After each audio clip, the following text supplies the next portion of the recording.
Hey, here we are live for the May 2024 astrology forecast. Couple of things while, people show up and things like that. Couple of things to mention. The May forecast is live now. The June forecast, I think all I'm going to do is to do it on Zoom rather than YouTube. This way I can take the the tape and cut it up. And for those of you that are not watching live, you can get a little bit more, a little bit cleaner. You get right to the forecast. You know what I'm saying, as opposed to having to wait while we talk things out. Let's talk about May of 2024. We're moving from what was Halloween in April to what we're calling now the we're going to just sort of refer to it as being Christmas in May.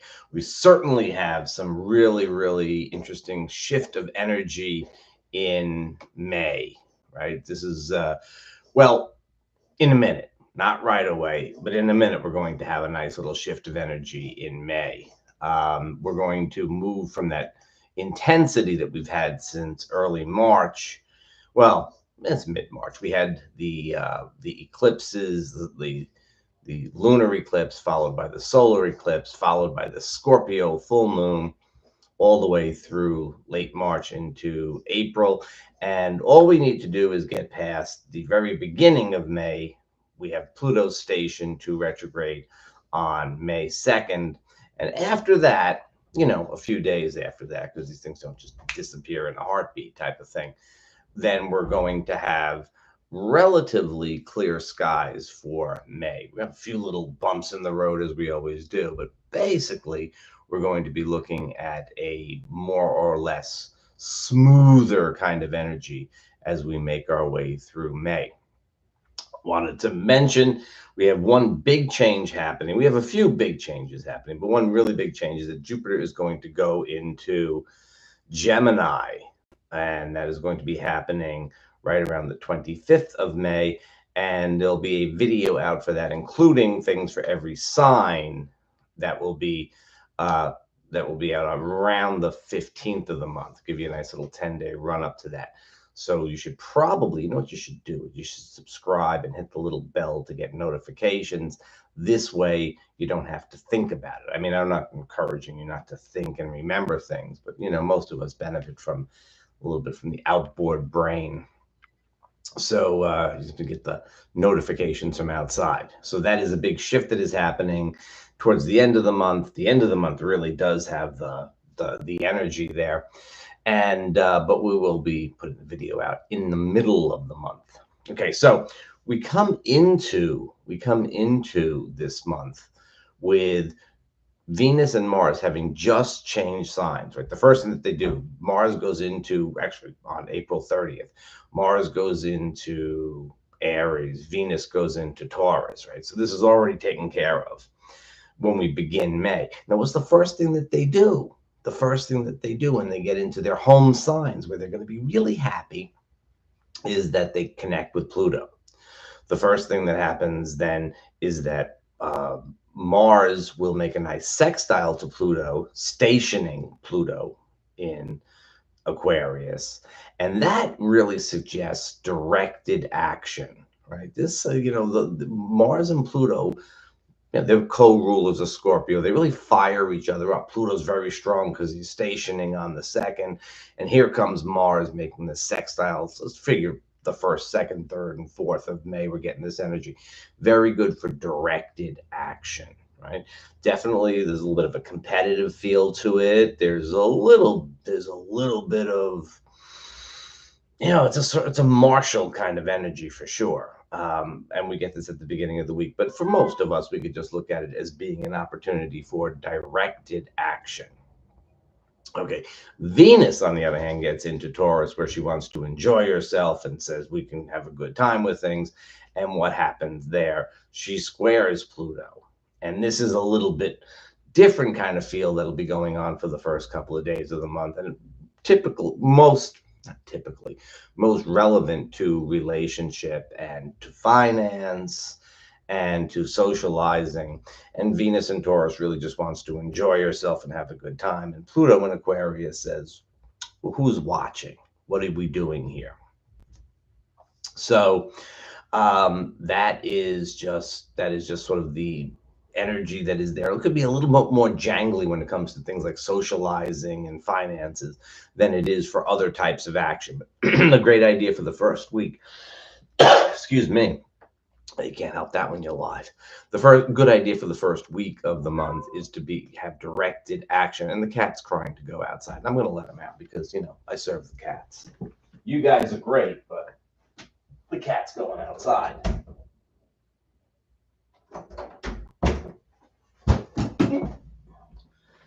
I apologize for that, but the cat, this is live. This is what we get for being live. Anyway, so maybe for socializing, romance, finance, a little bit jangly the first week in May.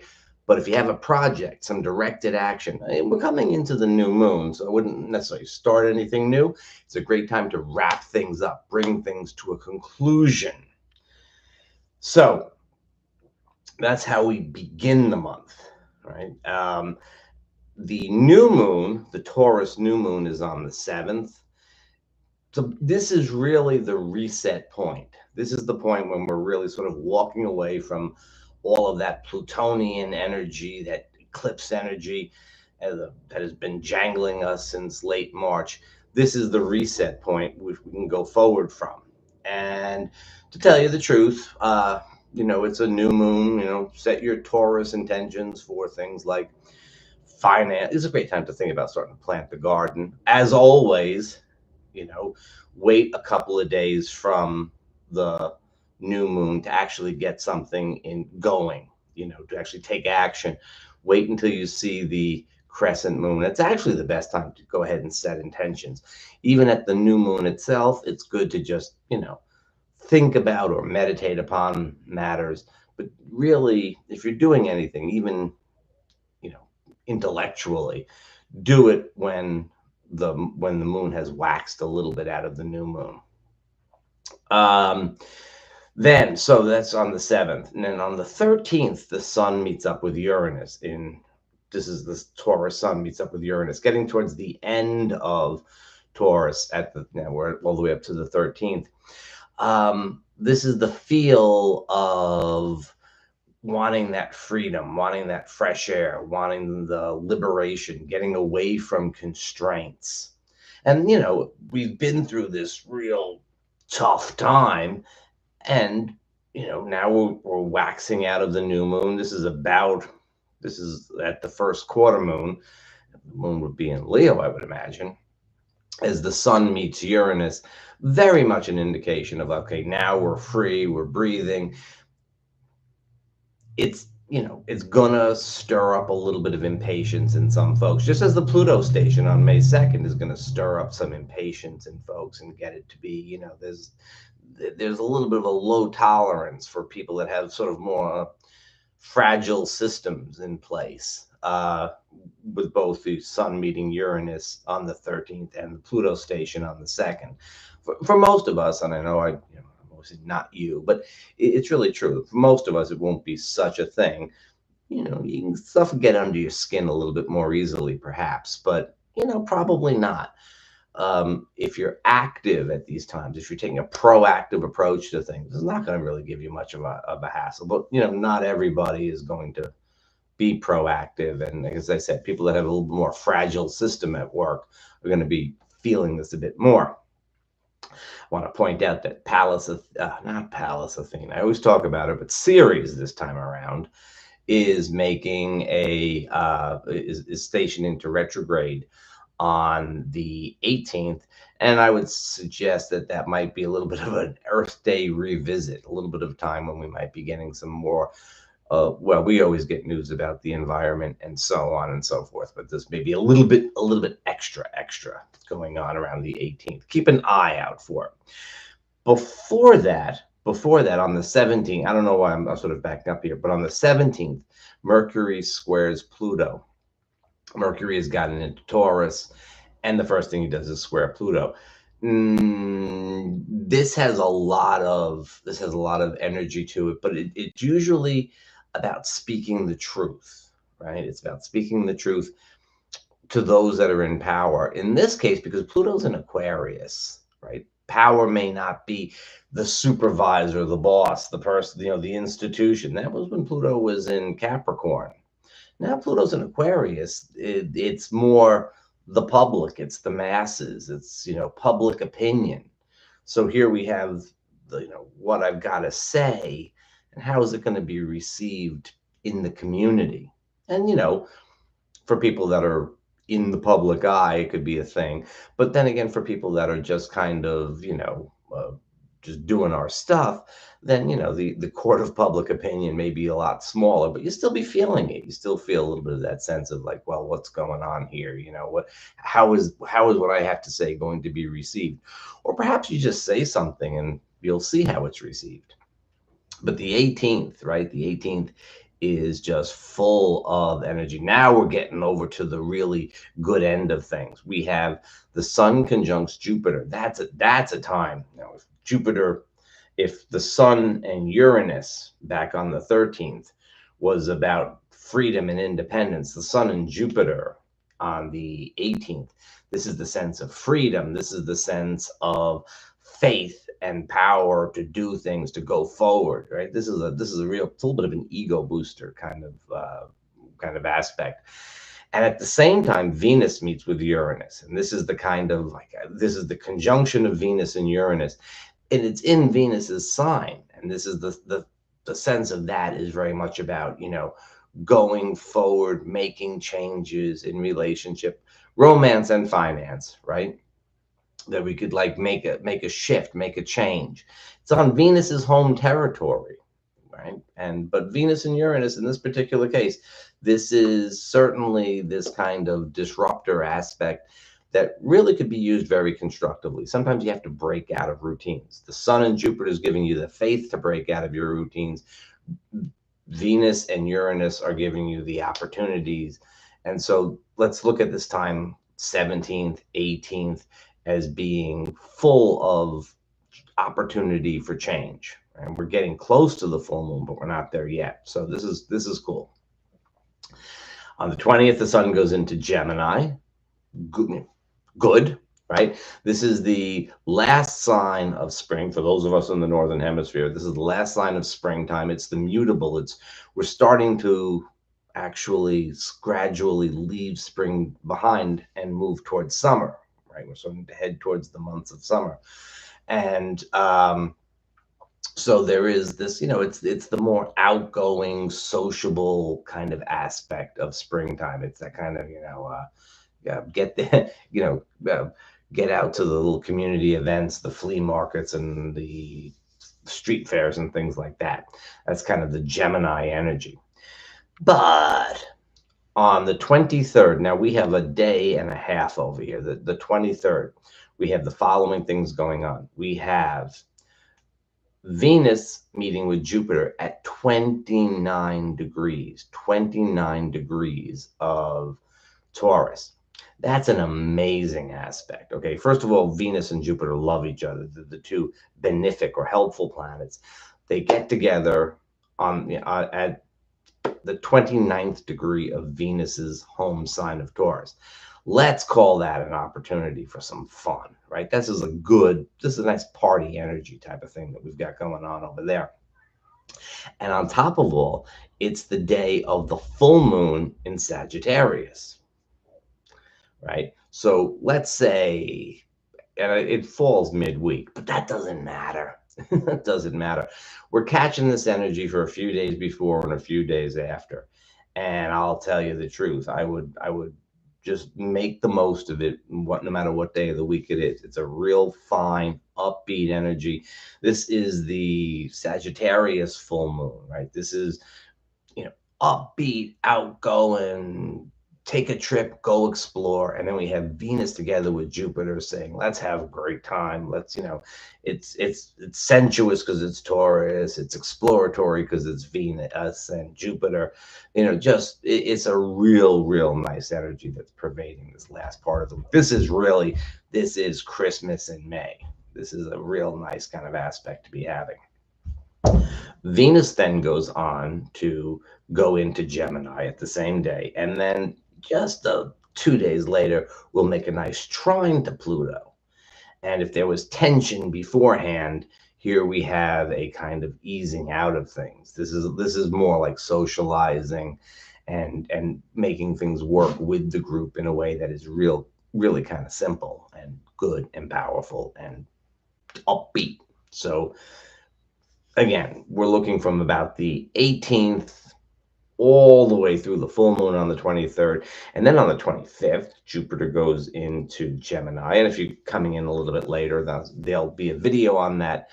That'll be coming out right around the 15th of the month, right around the middle of the month, which Jupiter in Gemini for all the signs.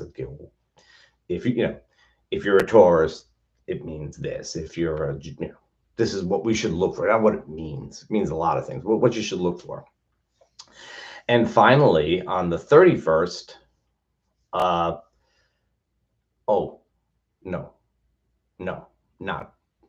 On the 26th, likely to sort of go under the radar, although I'll remind you of this on the weekly forecasts. On the 26th, Mars goes over the eclipse point. Right, the solar eclipse point from April 8th. Mars goes over that point on May 26th.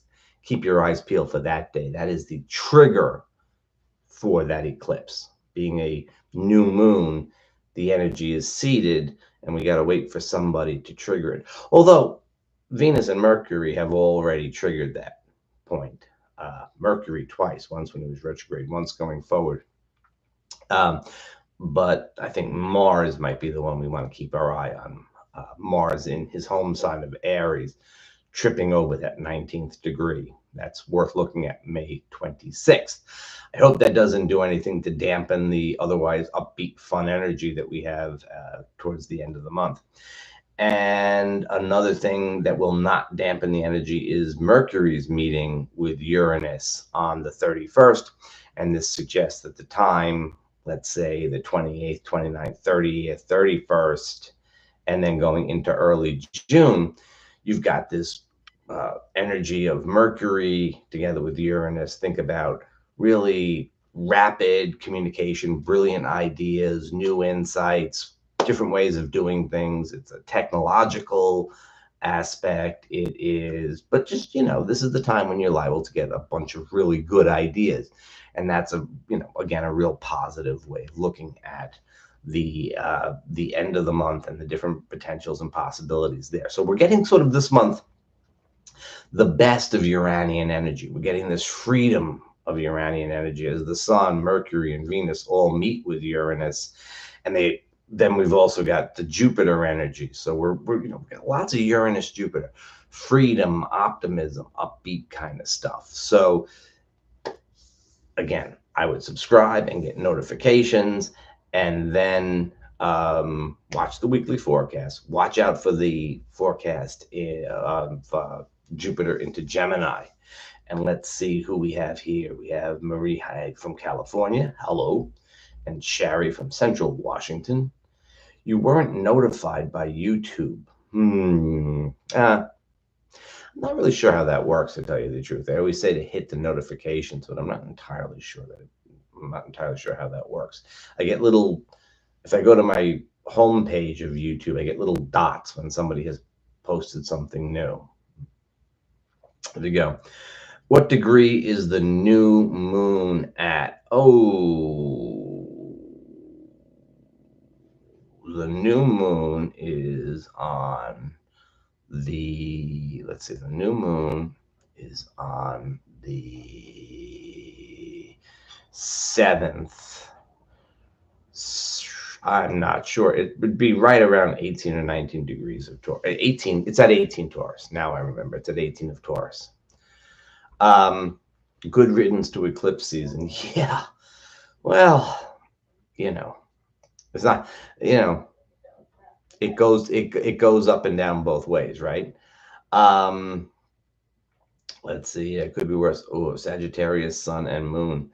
Yeah. Well, if you know, this is you're gonna feel this. This is kind of good. Hello from India. Hello, Kamala. And Colorado, it's rainy. Yeah. 18 degrees of Venus is 18 degrees of Taurus is your Venus. Wow. That's really, really positive, especially because this is the new moon in Venus's sign of Taurus. So this is like a whole, so again, this is your personal reset button. The new moon itself is everybody's reset button after the whole eclipse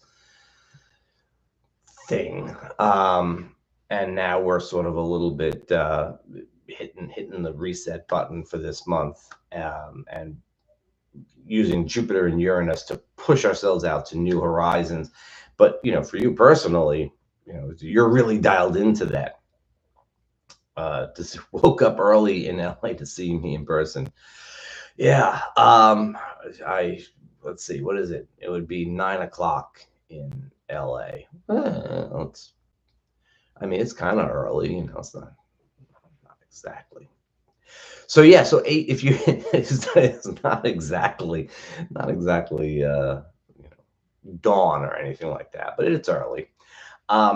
If you have placements around 18 of Taurus, any planet, particularly angles, right? Ascendant or midheaven or IC or descendant, you really feel the new moon energy a little bit extra too. It's a real beginning. Again, though, new moons, you got to wait and see. You got to wait and see. Full moons, like if you have something at like 2 degrees of Sagittarius or 2 degrees of Cancer, you don't really have, not Cancer, Gemini, you don't really have to wait all that much. Full moons usually show up right away, but new moons, not so much. Early for me. Yeah. Well, I hear you. You don't see me doing these things at 9 a.m. Eastern time, do you? That's fine. So, do the second cup of this, I can start thinking about it.